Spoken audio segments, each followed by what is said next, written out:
där med vad som är bra service och dålig service är ju egentligen ganska olika från fall till fall. Och i traditionella marknadsundersökningar så frågar man ju efter subjektiva bedömningar. Vad var bra service? Och det jag ska berätta om idag, det är mera mystery shopping, som är ett verktyg för att mäta objektivt hur det verkligen var det här tillfället.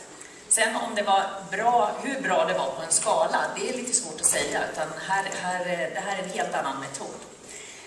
Jag har, som Helene nämnde, en hel del erfarenhet från att jobba med service, men också från just mystery shopping. Jag startade Better Business 95 och vi har jobbat med mystery shopping i totalt 58 länder hittills, har över 50 000 mystery shoppers i vårt register. Många av de här kommer aldrig att få något uppdrag, därför att de passar inte in i profilen för det besök som ska göras. Jag ska återkomma lite till varför det är så speciellt viktigt att man passar in i profilen. Jag har också grundat branschorganisationen för mystery shopping i Europa, MSPA. MSPA står för Mystery Shopping Providers Association.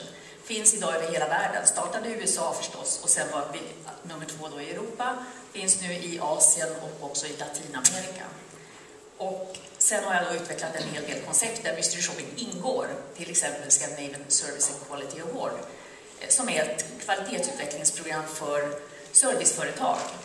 Lite grunden är utmärkelsen svensk kvalitet, men mera specialanpassat för just serviceföretag.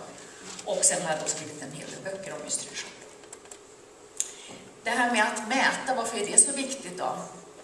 Jo, annars så kan ju faktiskt den här kostymen bli helt fel. Och genom att man har ett system där man kontinuerligt jobbar med att mäta, då blir man hela tiden påmind om vad är det vi har för resultat på det vi mäter. Men först måste man ju bestämma sig för vad är det vi ska mäta. Och självklart måste ju det vara det som är det viktigaste i företaget. Det som är strategiskt viktigt för att kunderna ska tycka att det här var bra. Så vad man väljer att mäta är ju väldigt viktigt. Det finns en hel del myter om mystery shopping. Hur många av er jobbar idag i ett företag, eller har jobbat i ett företag tidigare, där man använder mystery shopping? Inte så många, nej. Det finns en hel del myter just om att mystery shopping skulle vara att spionera, men det är det absolut inte, därför att all personal ska veta om precis vad mystery shopping kommer att titta efter. De ska veta vad finns med på shoppers checklista, det ska inte vara några hemligheter. Man ska inte vara där, shoppen är inte där för att haffa någon som gör fel. Vill företag jobba med att mäta och kolla hur personalen hanterar kassarutiner till exempel när det gäller provköp och om man stoppar pengar i fickan och fifflar med kvitton och sånt, då ska man inte använda mystery shopping, i alla fall inte Better Business.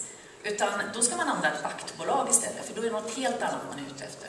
Mystery shopping är inte till för att haffa människor som gör fel, utan tvärtom att identifiera det som faktiskt är bra och se vad är mellanskillnaden då mellan de som gör bra och de som inte gör bra, och sedan hjälpa dem att coacha dem att verkligen kunna bli bättre. Så benchmarking är väldigt viktig i det här.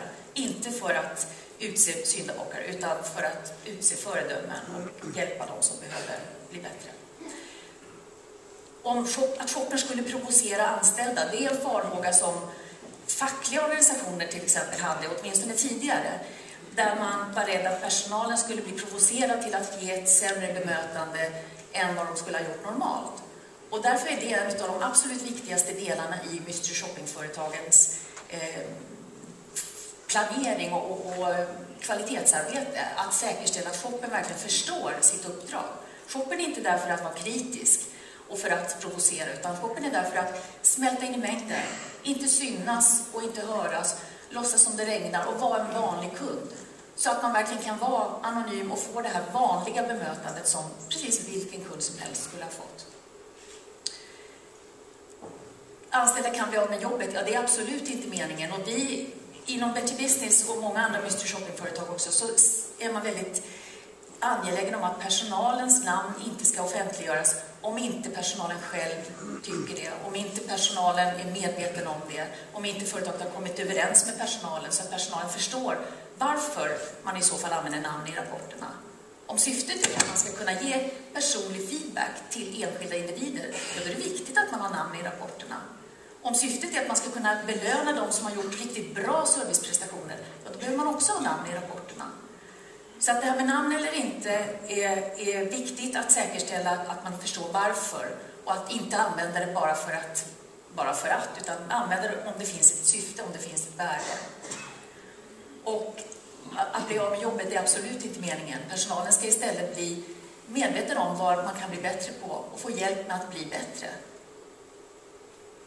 Att facket inte skulle gilla mystery shopping är också en sån här vanlig myt. Och det är klart, det finns säkert enskilda individer inom fackliga organisationer, precis som inom vilket företag som helst, som har åsikter om olika metoder.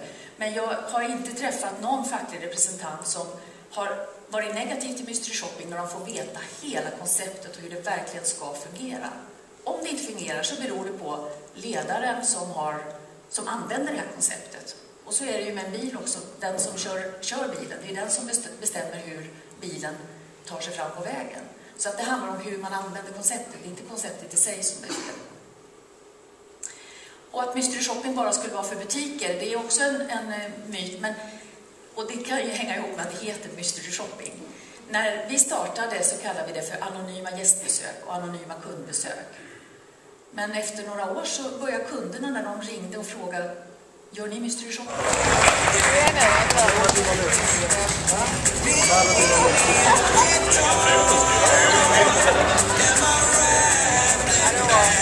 Ja, det är snyggt!